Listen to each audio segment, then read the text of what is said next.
जरा गौर से इन तस्वीरों को देखिए। ये एक सिर्फ तस्वीर नहीं बल्कि पूरे हिंदुस्तान की झांकी है।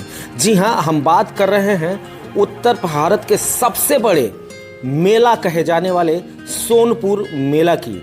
ऐसा कहा जाता था कि पहले के ज़माने में यहाँ पर सुई से लेकर जहाज़ तक बिका करते थे, लेकिन आज तस्वीरें कुछ अलग हैं और इन्हीं अलग तस्वीरों को आप हमारे चैनल के माध्यम से देख सकते हैं।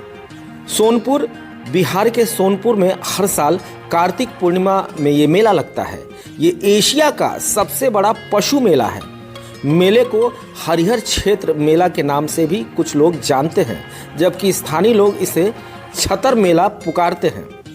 बिहार की राजधानी पटना से लगभग 25 किलोमीटर और वैशाली जिले के मुख्यालय यानी कि हाजीपुर से 3 किलोमीटर दूर सोनपुर में गंडक नदी तट पर लगने वाले इस मेले ने देश में पशु मेलों को एक अलग पहचान दी है। हर एक कोने से यहाँ पर पशु प्रेमी पहुँचते हैं और ऐसे ऐसे जानवरों को यहाँ से लेकर जाते हैं जिसे देखने के बाद लोगों की आंखें भौचक्का रह जाती हैं। लेकिन आज तस्वीरें कुछ बदल चुकी हैं। इसी महीने के बाकी मेले में उलट ये मेला कार्तिक पूर्णिमा पर स्नान के बाद शुरू होता है। एक समय इस पशु मेले में मध्य एशिया यानी कि भारत से भी बाहर से कारोबारी आया करते थे। अब भी ये एशिया का सबसे बड़ा जानवरों का मेला माना जाता है। सोनपुर पशु मेला आज भी नौटंकी और नाच देखने वालों के लिए एक तरीके का डेस्टिनी बन चुका है। एक ज़माने में ये मेला जंगी हाथियों का एक बड़ा केंद्र हुआ करता था। मौर्य वंश के संस्थापक चंद्रगुप्त मौर्य, मुगल सम्राट अकबर और 1857 के गदर के नायक वीर कुंवर सिंह ने भी यहाँ से कई हाथियाँ खरीदी थीं। सन 1803 में रॉबर्ट क्लाइव ने सोनपुर में घोड़ों का एक बड़ा अस्तबल भी बनवाया था। एक दौर में सोनपुर मेले में नौटंकी की मल्लिका गुलाब बाई का जलवा होता था, लेकिन आज तस्वीरें बदल चुकी हैं। नौटंकियों की जगह अब थिएटर ले चुके हैं और सैकड़ों की संख्या में आप देख सकते हैं कि यहाँ पर एक तरीके का अस्थायी सिनेमा घर टाइप का बनता है, जो शाम की सतरंगी रोशनियों के साथ सजता है और देर रात तक वहाँ पर कारोबारी आकर अपनी थकान मिटाने के लिए इस डांस प्रोग्राम को देखते हैं।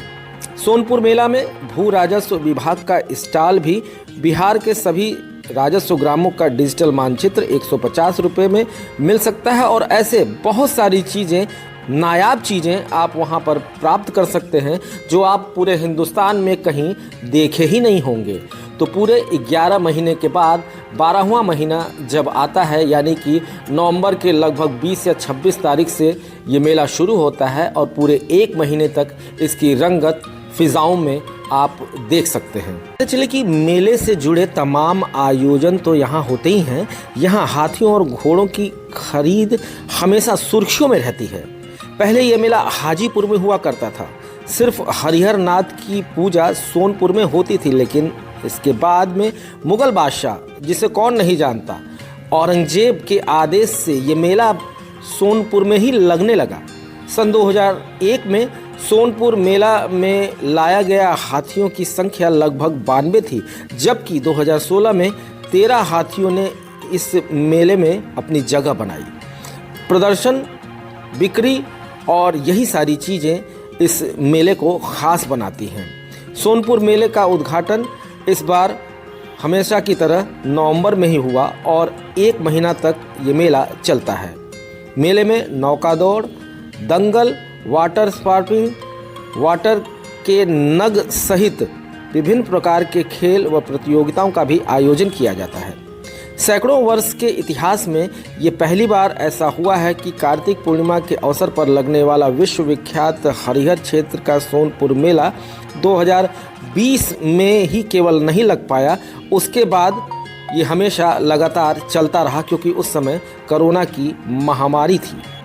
ऐसे झूले मौजूद हैं जिसे आप देखेंगे तो दंग रह जाएंगे। दरअसल इस तरह के मेलों में बच्चे से लेकर बुजुर्ग तक आते हैं, तो उनका भी ख्याल बड़े ही अच्छे तरीके से यहाँ पर रखा जाता है और पूरे 1 महीने तक इन दूल्हे के मालिक हैं उनकी रोजी रोटी, उनका चूल्हा चलता है, क्योंकि कमाई इतनी बढ़िया होती है कि आगे कहने की कुछ ज़रूरत ही नहीं है। तस्वीर के माध्यम से हमारे चैनल की ओर से ये प्रस्तुति सोनपुर मेला पे विशेष प्रस्तुति हमने आपको दिखाई और अगले बार हम आपको निश्चित रूप से ये वादा करते हैं कि जो भी वहाँ पर डांस करने आती थी और जो भी वहाँ पर इस तरह के ड्रामे हुआ करते थे, लोगों की जो खुमारी वहाँ पर उतरा करती थी, हम उनसे भी आपको रूबरू कराएंगे और उनकी ज़िंदगियों को ज़रा सा टटोलने की कोशिश करेंगे कि कहाँ कहाँ से ये लेडीज़ डांसर आती हैं और कब से वो ये काम कर रही हैं